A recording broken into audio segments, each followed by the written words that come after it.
Oh, let's see if this works.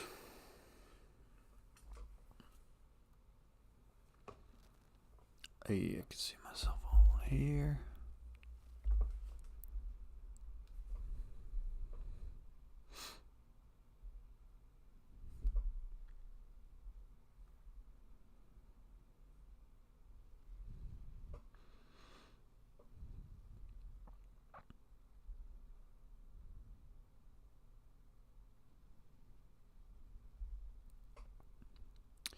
Testing, testing.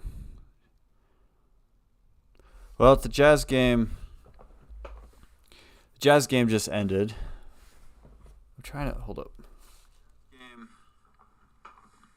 The Jazz game just ended. Okay.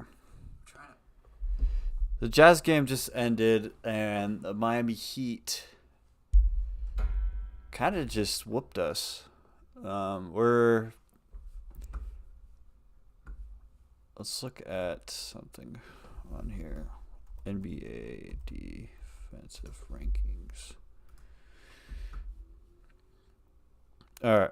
We're going to be looking at some defensive rankings. Utah Jazz 25. That's actually interesting. I don't know what this goes by with defense. Is it just going by... I think it might just be going by... what?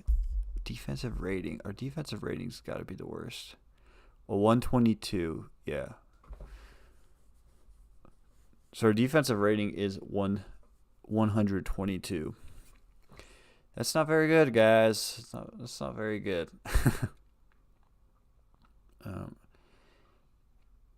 Give it a few minutes. Probably some people won't look up online. Of course, Oklahoma City Thunder. Our number is number one in defense with a defensive rating of 105. Pistons next, 102. That's actually kind of crazy that the Pistons are second in defense.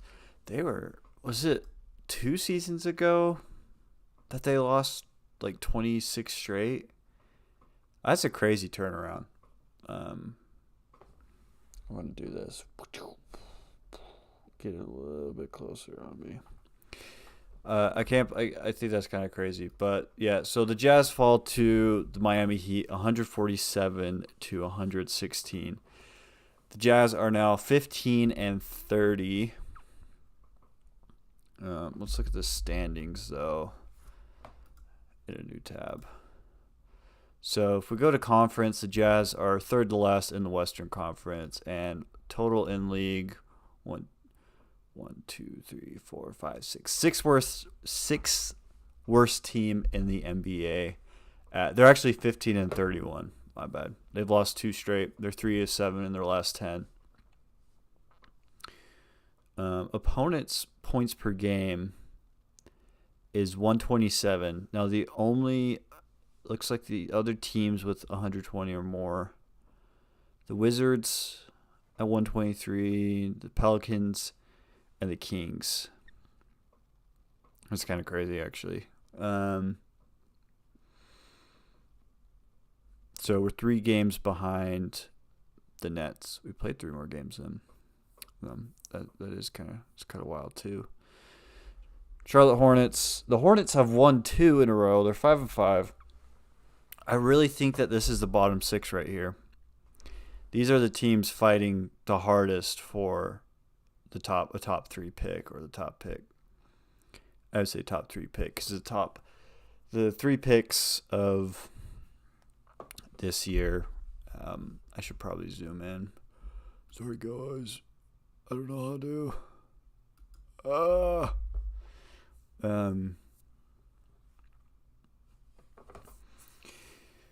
So yeah, these are definitely the top last 3 picks.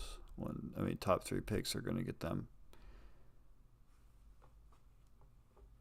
I'm just waiting for people to get on here if they want to. It's okay if you don't want to get on my stream. Jazz lost by about 30 points, so I understand. I just wanted to talk a little bit. Because, look, it looks like for some reason the Hornets are trying to win, which I don't know if it's the smartest thing. Con Knipple has been playing really good for them. Um, Surprisingly, they score more points per games than their opponents' points per games. That's actually interesting. Look at this differential. They're +5, but they've lost 10 more games than they've won. So I think Charlotte's going to continue to like have these weird games where they win, and these are the bottom six teams.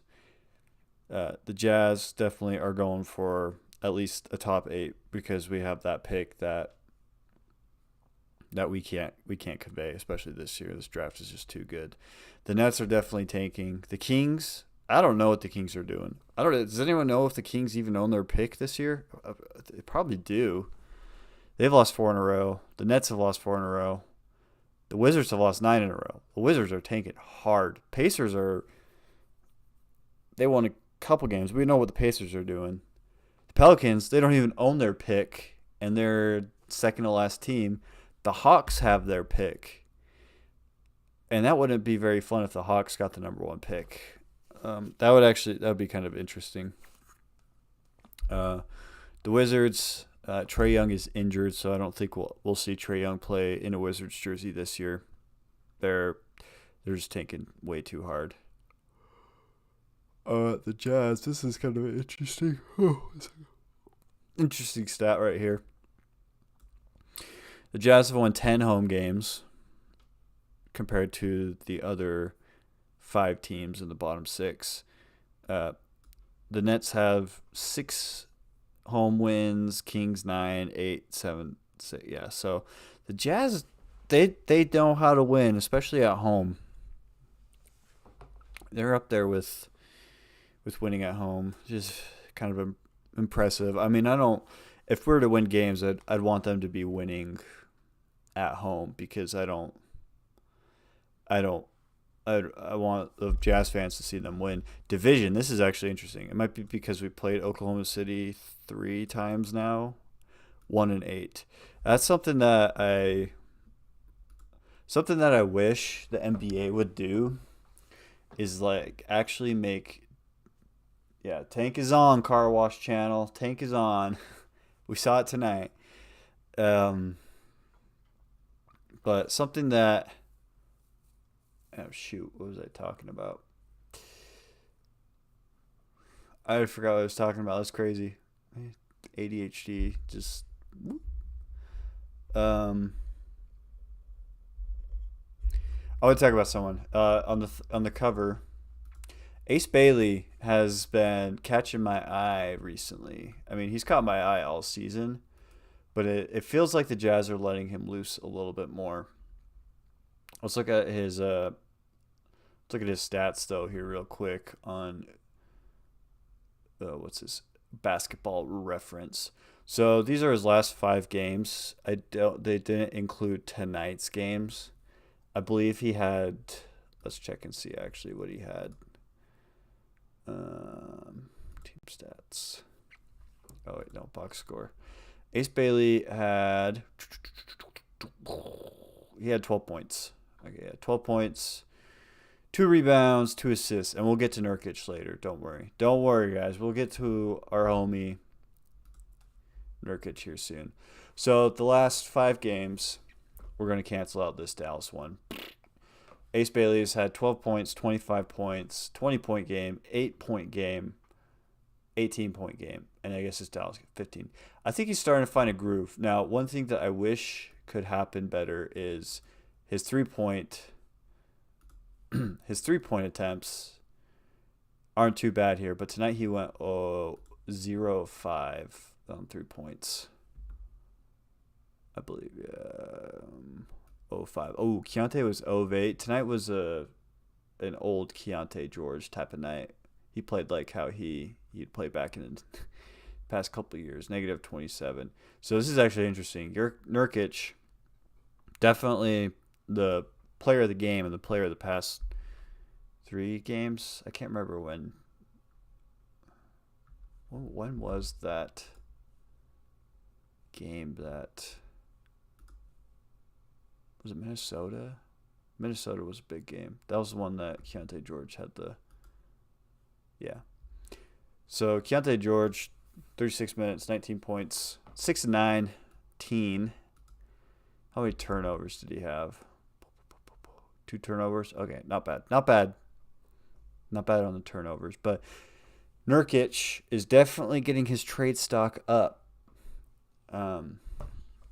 31 points, 17 rebounds, 8 of 13 field goals, 1 of 1 3-pointer. Missed free throws. 10 rebounds and 12 assists. 3 turnovers. 12 assists to 3 turnover ratio. That's pretty good. Yusuf Nurkic, minus 30 though. I think it's because he played garbage time to get that triple-double. Will Hardy did a good job keeping him in until he got that final rebound. But first time in Utah Jazz history, a player has had 3 straight triple-doubles. I'm actually curious. Like, I'm pretty sure the Thunder have had that happen before.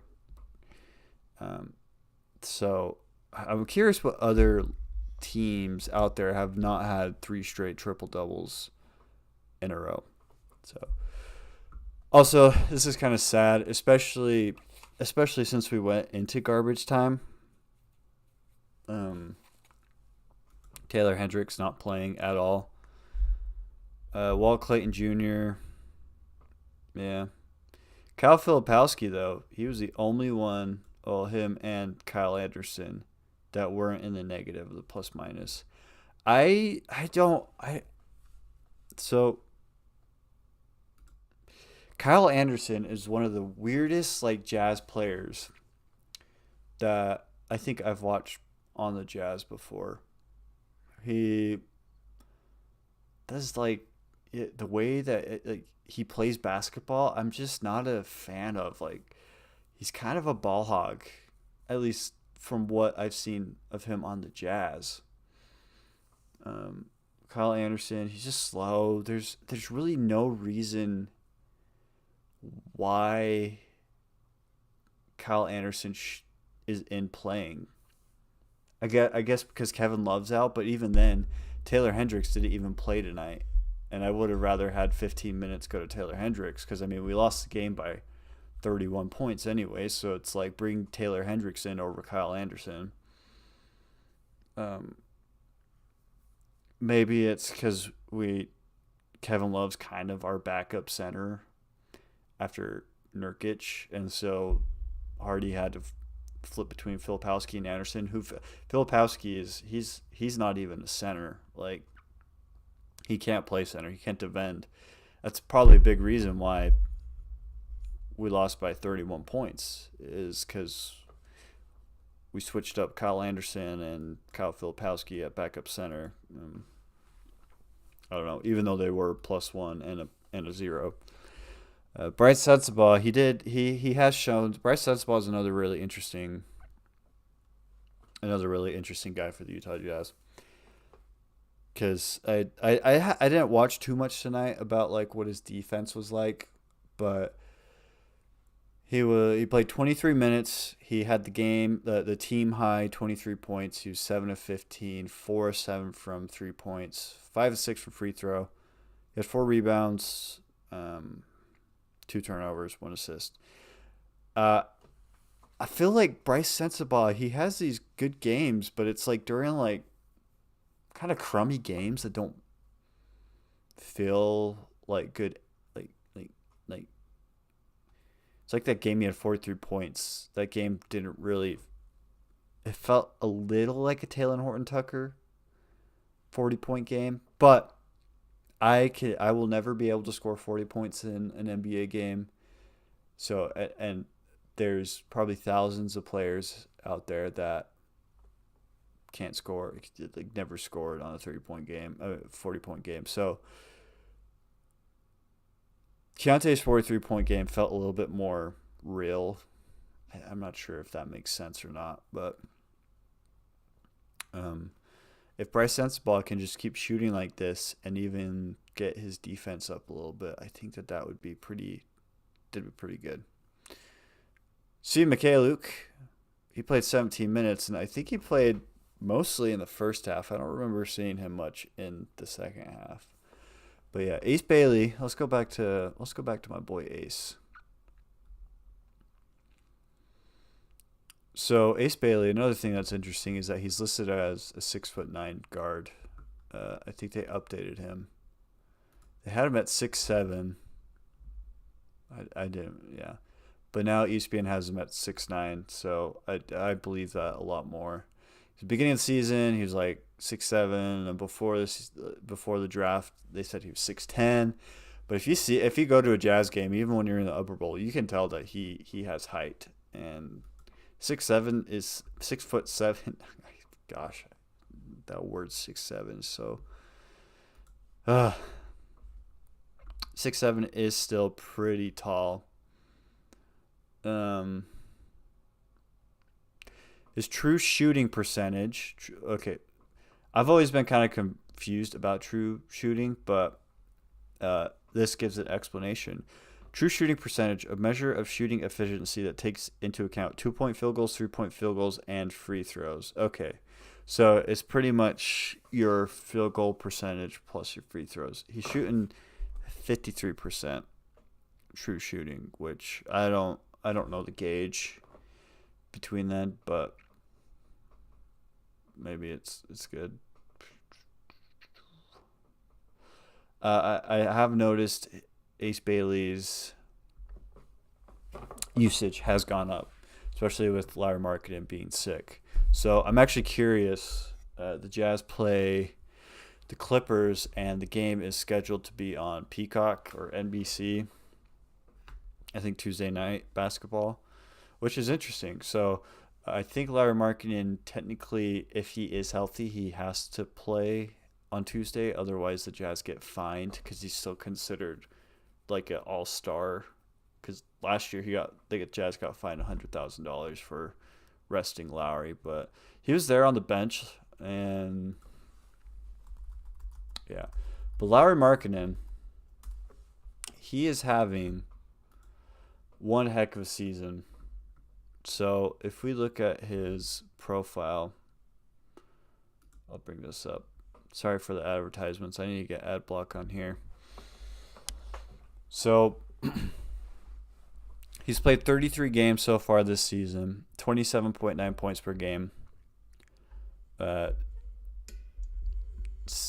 this true rebound? I think that okay. 7.2 rebounds per game and 2.2 assists. Okay. Compared to his career averages 18.9, 7.1, 1.5 assists. Field goals this season, he is at 48%. In his career, 45% is his normal. He's down 1%. His free throws up to efficiency. So it's like he's pretty standard with his field goal percentages throughout his career. Right now he's 36% from three. Yeah, that's actually a little bit lower, but he's also doing a lot more inside. I mean, he had his 51 point game, that was crazy. I'm actually curious. He had 19. Hold up. I want to see Chicago. Interesting. Oh, Chicago broke on 19 rebounds. 17 is his highest rebounds. Interesting.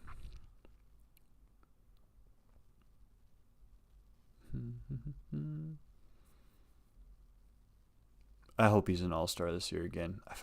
But I do think that the illness, him missing 7 straight games, might affect. But also, they're having the different format, and Giannis Antetokounmpo, he is injured for the next 4 to 6 weeks. Maybe that's just the Bucks trying to get a trade for him. I haven't looked too much into that situation, but I could see Larry Markkinen kind of taking his place, because the other all-stars. Let me see who could be next set of NBA all-stars. I want to see what people predict the next international players to be, because I think that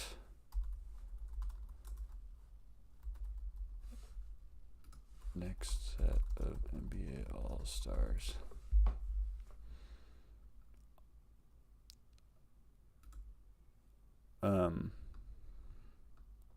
Okay, so these are the All-Stars right now. These are what voted in. Giannis is in the starting lineup. So I don't know if they have to take someone from the East to replace him because they're doing the international games, and Giannis isn't going to be able to play in the All-Star game due to his injury. So that leaves one, technically I think 4 more international players left. Mm-hmm. Oh man, boohoo! LeBron got snubbed. Okay, let's project the rest of the roster. I don't know what these ads are, guys. This is quite interesting.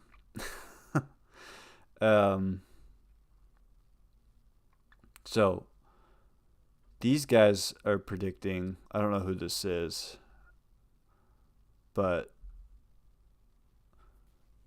so final projection: Scotty Barnes, Jalen Duren, Donovan Mitchell. Okay, all these guys. So Western Conference: Denny Avita,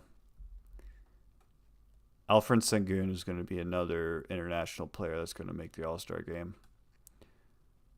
So right now they're having Sengun, Avita, and I can't remember the third one is. Probably, I don't know. I hope my hope is that Larry Markkinen makes the playoffs. I mean, not the playoffs. I hope he makes the playoffs, but I hope he makes the All-Star game. I think that would add on to his best season that he's had so far in his career. Too bad he's sick. And from what I've heard, he got pretty dang sick. even I think Bryce Sensabaugh had it, not as hard. Nurkic wasn't supposed to play today, and he, I guess, he got a triple double and he's sick. According to the injury report, he had an illness. I don't know what. I don't know if it was the same as Larry Markkinen, but he had an illness. So let's look back at the standings. So if we go conference, I want to see who. So if the Clippers are going to keep trying to win, the Clippers are finding a groove. They're 8-2 in their last 10, and they definitely don't want Oklahoma City to have a top 5 pick. So yeah, you don't want that to happen. 1 second.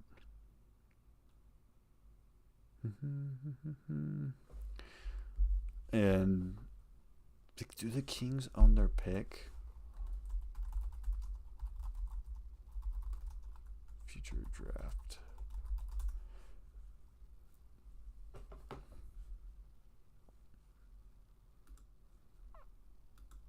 Why is my Google being silly? Sacramento Kings future draft picks. Okay, let's see what these guys have to say. So the Kings do have their own first round pick for the next foreseeable future. So that's actually interesting because they could rebuild if they start trading players. Let's go back here.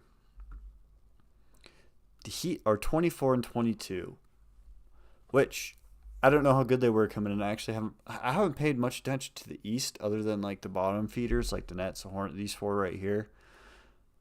I'm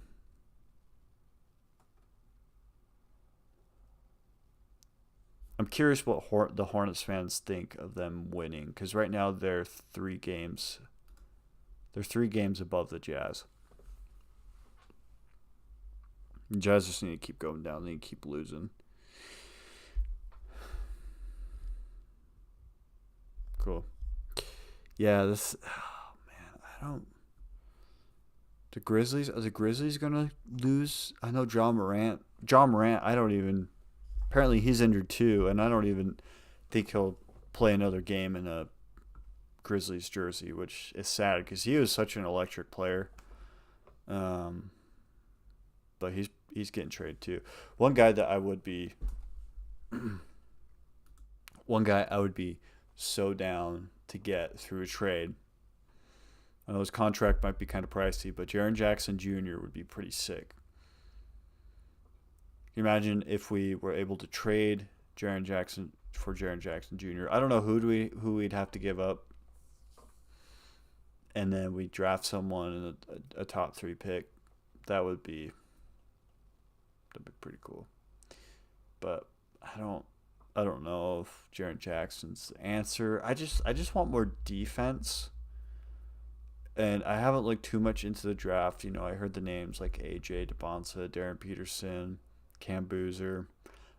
I don't know who is the most equipped to like help us out on defense the most, but I'm all for getting a guy who could play defense and help us not be the worst defensive team in the league for like the 4th straight year. So, well, everyone, this is kind of my post-game analysis. Thanks for watching. I know it wasn't the most exciting game. The Jazz lost by like 4 points, but thanks for watching. I hope you guys have a good rest of your night, and let's hope the Jazz have a couple more wins in the season, but like it doesn't affect us too much because I just love watching the Jazz win. It's and hearing Delta Center loud. But anyway, guys, thanks for watching.